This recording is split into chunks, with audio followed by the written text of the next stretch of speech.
Thomasville, Alabama is my father's hometown. With the exception of 4 years of service in the Air Force, he has lived his entire life there.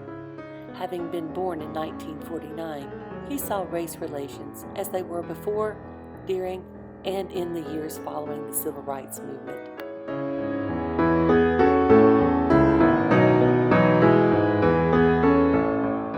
He was born a middle child to a middle-class white family.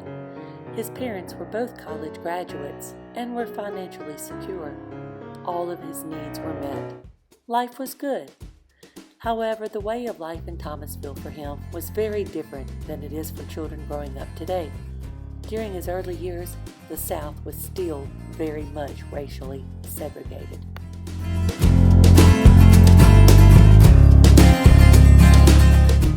At home, his family, like many other white middle-class families, had hired help in the home. This help was typically African American. Nita, a young black woman, worked for his family during most of his childhood. She cooked and cleaned. She helped with the children as needed. He feels his family was very kind to her, though the lines were clearly drawn along the expectations of the day and age. She had a family of her own, though my father had little contact with her children that were close in age to him and his siblings. As he recalled the memory of her cooking in his home on Christmas, I wondered if she longed to be at home with her own children on that special day.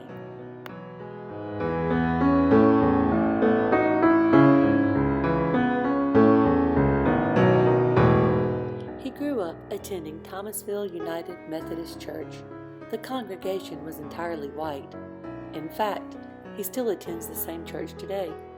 Though the congregation remains predominantly white, there are a few African American members.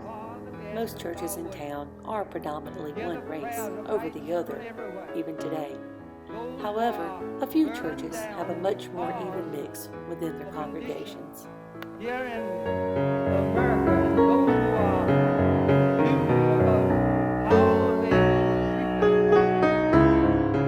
He entered school at 7 years old. At the time, the schools were completely segregated.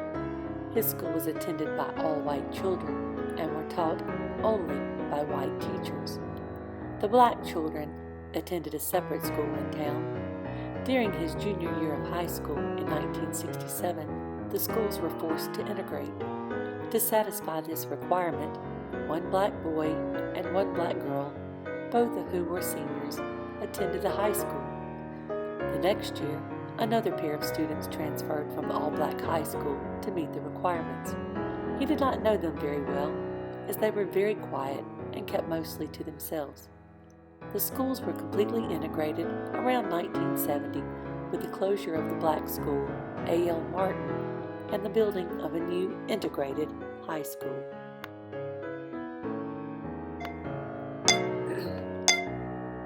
Like most public places in the South, Thomasville had many businesses that were partially or fully segregated. The one hotel in town was white only. Some restaurants were white only, while others had segregated areas within the restaurant. Most often, black men and women cooked the very food that was served in the white-only restaurants. All establishments had separate restrooms and water fountains.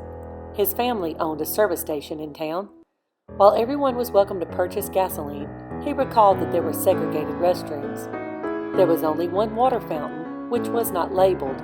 It was understood that it was white only. The theater in town only allowed African Americans to watch from the balcony.